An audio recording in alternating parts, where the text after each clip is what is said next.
Hey, welcome back to my channel. If you're new to my channel, my name is Dean, the Furniture Artist. In today's video, we are going to be taking a 1954 Chevy Tailgate and turning it into a one-of-a-kind industrial bench. We are starting off by using the CNC table to cut out what is going to be the sides of the Chevy Tailgate bench. I put a lot of work into the design and redid it a few times because I didn't want just a flat seat bottom with no character. I wanted to actually be comfortable. So I put a lot of effort into the curve of the seat bottom as well as the angle of it. It curves up a little bit more in the front than it does in the back, and that makes a really nice sitting position.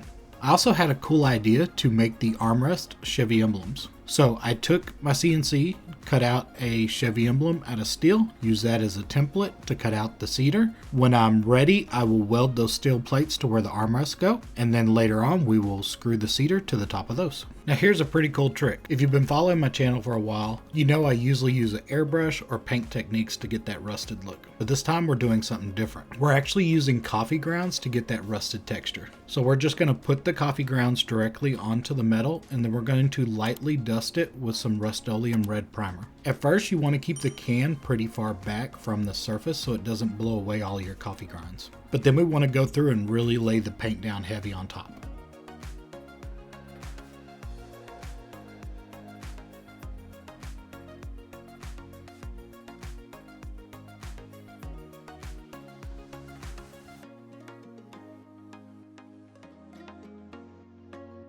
Now before the red primer dries, we're going to add even more coffee grounds to the top. This is going to give it multiple layers of color whenever we come back through to knock off some of the coffee grounds later on.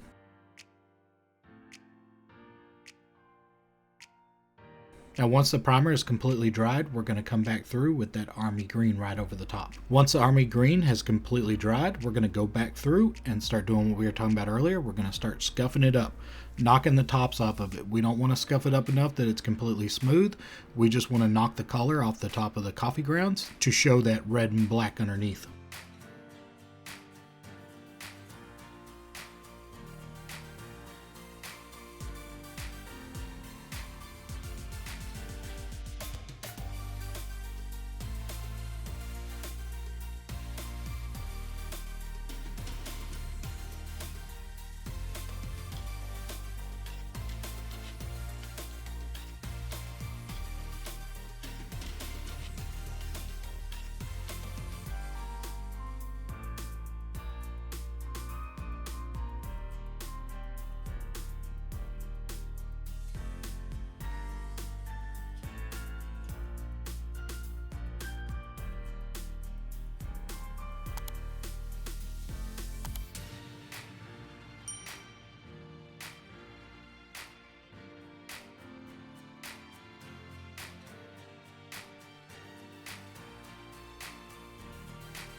Unfortunately, I forgot to turn on the camera when I was painting everything.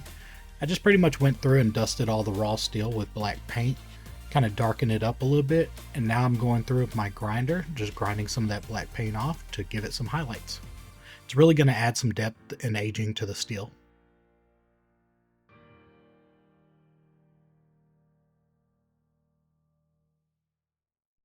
Now I'm going to go through and heavily coat everything in a satin polyacrylic. This is a water-based satin polyacrylic.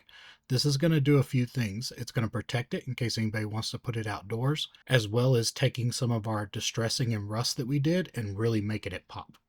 Now I'm going through and just putting some gun stock stain on this cedar. Again, we're using cedar just in case the client wants to put this outdoors.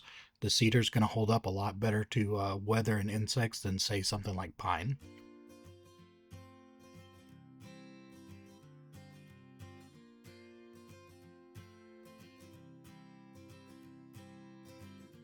Now to hold these cedar planks in place, I wanted to keep with the industrial feel, but I didn't want to use a regular bolt because it'd be raised up. It may make seating uncomfortable. But I ended up finding these really cool black anodized Allen head bolts that have a very large flat head on them, probably close to the size of a nickel. So it's going to give us a lot of surface area to pull down on that board while keeping from having that normal bump you would if I just put bolts in there.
She's doing so good now. I'm not having to pull her.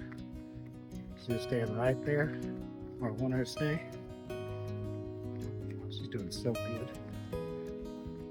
Yeah, she's about to run me over.